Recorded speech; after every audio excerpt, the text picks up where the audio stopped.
We're not back in Disneyland Paris, No, but not this day, but we are in Utrecht. We're at the Speelklok Museum, and today's a special day because Marble Machine is here. The Marble Machine by WINTERGATAN. And we're gonna have a tour with Martin Molin himself, and maybe we see the Marble Machine in action.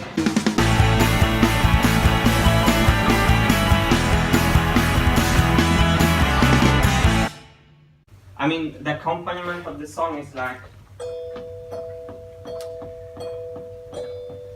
And here comes a chord that would need this note too, but you don't have it, so I think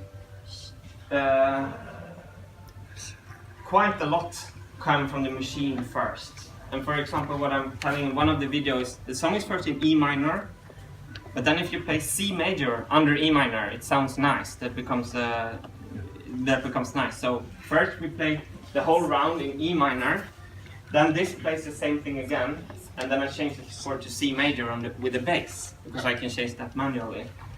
And I thought it was very fun to like challenge the limitations of the machine with the kind of music. And one thing that's going to happen on Marble Machine X is that we're going to put one more instrument on, and it's going to be here. And it's going to be a one string, almost like an electric guitar with one string.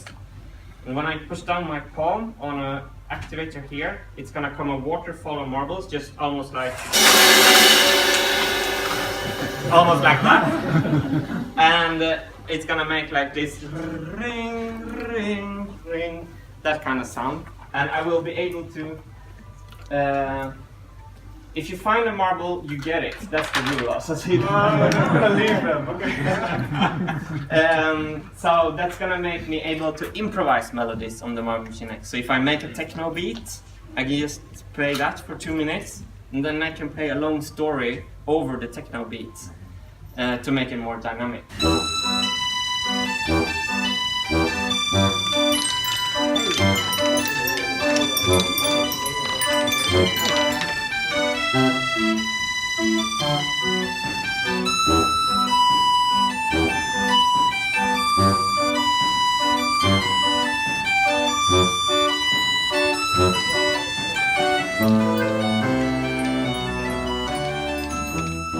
So this you see on top here is the marble divider, and under it is the muting mechanism. I will soon highlight the piece here, and I'm going to show you.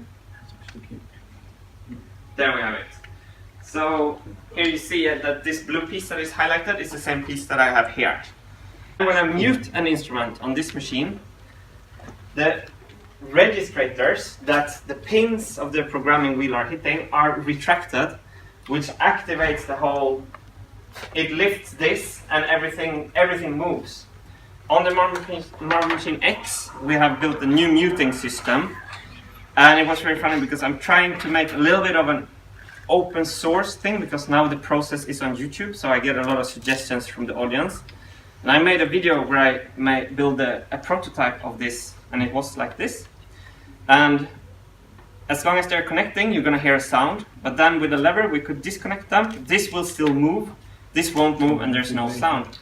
And then on my photo sharing page, we had a suggestion from Alexei Ivanov to turn it upside down, and he said, why have gravity working against your goal? Let gravity work for your goal.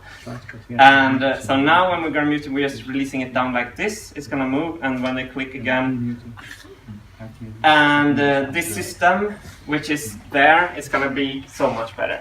This thing is the marble divider. This has 38 channels. There's 19 different musical instruments, or sound sources. 19 sound sources, 18 channels, and this will divide the marbles equally. And if you see a big difference is that we have the same solution for all 38 channels. On this machine, everything is built individually. So over like here is the mechanics for the bass, that's built individually. Here, inside here is the mechanics for the snare drum. So you can guess how hard it is to adjust something on this piece, while these pieces are built on top of it. Use this one. Perfect. And a big problem then Because we needed this instrument to be able to repeat the same note fast. I needed a way from here to there to be very fast, to be able to play like, oh no, it doesn't work. That's like the fastest we can repeat the note. But since we're doubling up the channels on Marble Machine X, we will have this one and this one playing on the same note. And a big problem me and Lois have been having this week is that the timing here is so sensitive, so you can almost only play in one tempo, which is of course super stupid when you want to make music. So on Marble Machine X we're going to release the marbles here, and the marble divider is somewhere up here. So we will be able to play slow and fast.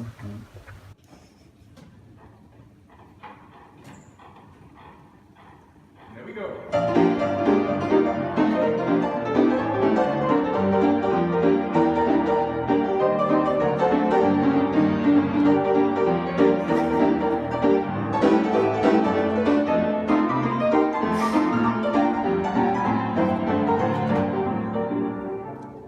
So if you stop, then the music stops, of course. And the faster you pedal, the louder the music would become. Which is very contra-intuitive, because I think the faster you pedal, the faster the music will play. But we're going to demonstrate that. Like, I'm going to pedal really soft, and then hard.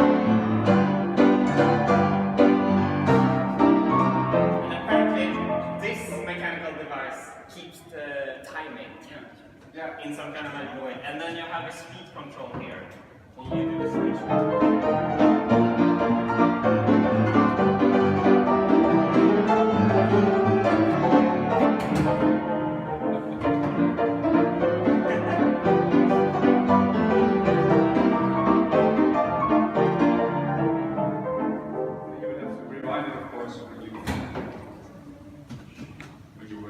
Yeah.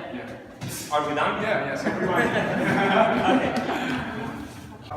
On the first marble machine that is standing down there, we have one finger for one note. On the marble machine X that we're developing now, I'm doubling up the channels, which means that we're going to have two fingers to be able to play the same note fast. Da-da. And this caused a lot of problem on the first marble machine. And to my surprise, they already have done this on this thing, which is maybe not this one is 500 years old, but so on this carillon they have doubled up the channels. So I think if you can see on some of the bells you have two hammers, and there will be two tracks on the programming wheel. And it's so funny because 3 years ago I did IDs for the first machine, and now spending a whole week here, get a lot of IDs for the Marble Machine X. And in the big tower here in Utrecht, I was up 2 days ago and met the carillon player called Malhusia. She played the Marble Machine song for all Utrecht. And what she does is that she's sitting and playing on an instrument like this. And I have to remove this before I can play it.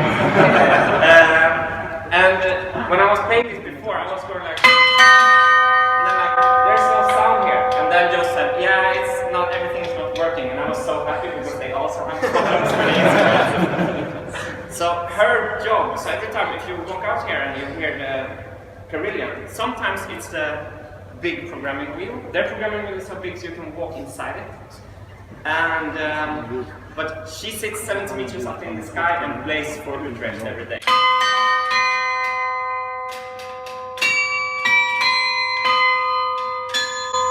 thought that was going to be a C. So that's her job. I think it's quite cool. There's another type of musical program that we haven't seen yet, and that's actually one of your favorite instruments. Yes. So I'd very much like to introduce it. So behind you, over here, we have the coolest music box I have seen. It's called the Polyphone, and I remember this very clearly from the first time I was at Speedblock 3 years ago. And we have a future project with Museum Speedblock. It's that I want to compose original music for this one. And there is already people making new discs. So, and it would be really, really nice to maybe even use other instruments. They have the big orchestrions, but this is the first one I would like to make a song for. I would also like to make, a lot of the songs are in major, they sound quite happy, it's a lot of marches and so on. I would like to make something really sad, or something a little more minimalistic, a little more dreamy for an instrument like this. And if you look here, there is it's called on music boxes musical comps. And all of these music boxes you have almost uses double row, which means that there is a star-shaped wheel with 3 teeth, 1 teeth engaged in the programming, 2 teeth hit 2 metal tongues. And these metal tongues is tuned to the same note, but you can never tune them to exactly the same note. So you have a little bit of a difference in tone, which makes a very rich and full sound, which is also, for example, used on the Nintendo Entertainment System 8-bit system a lot, that they detune and they play the sound twice, but one is out of tune to make the sound richer. So if we could hear how that sounds. Sure. You're gonna hear 2 kinds of sounds. One is from the musical comps, and the even higher is from the bells. Yeah. It's easy to distinguish them. The reason why all the songs are in major is because these instruments were used to make money with. So they would be put in public spaces, restaurants, cafes, train stations. People would turn them on by inserting a coin. So the owner of the instrument could earn it back. And of course, people wanted to be uplifted by that. So that is very interesting. When did that shift happen that people want to hear sad music all of a sudden? Because nowadays... Well, they did want to hear that at home. For instance, on the clocks, you do have a lot of minor songs. Okay. And on the organs also, but most of the dance organs have the minor songs, not a lot of street organs. So whenever they needed to make money with it, in a certain time span, they would only have happy songs. Very happy songs, yeah. That's actually why it is. They were sellouts. Also have some, they were absolute sellouts, yeah. So, different songs.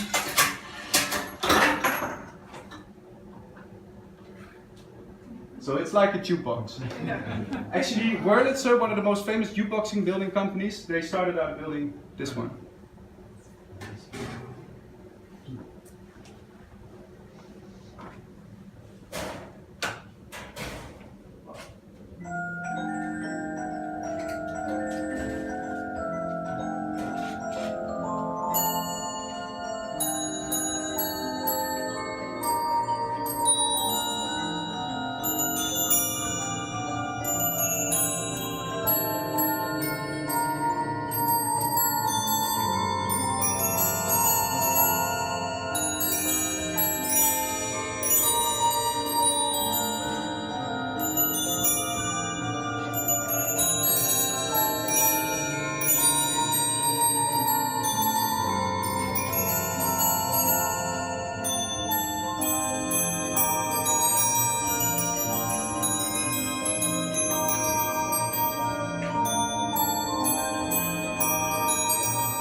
So you can already see the end coming with the empty bar and the arrow.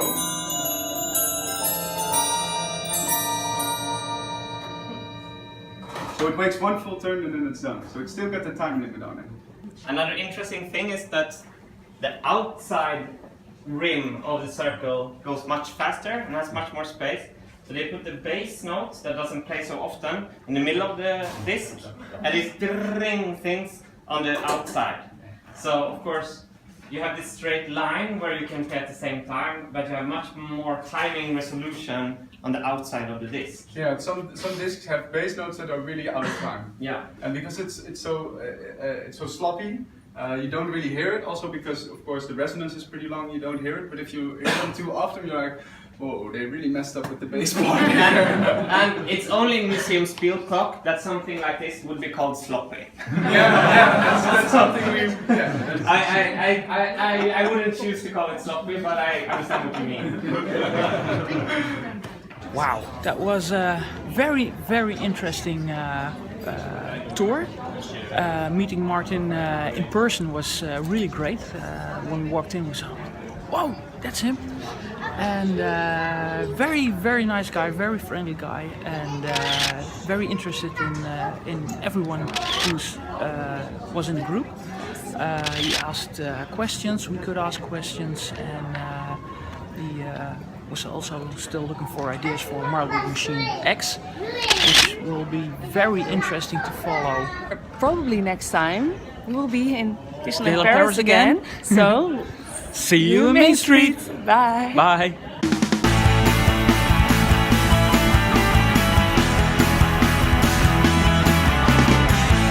To be very fast, to be able to play like... Oh no, it doesn't work.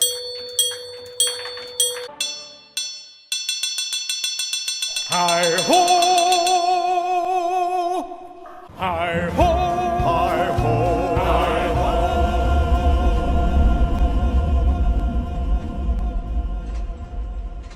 I just put in something for symbolic reason.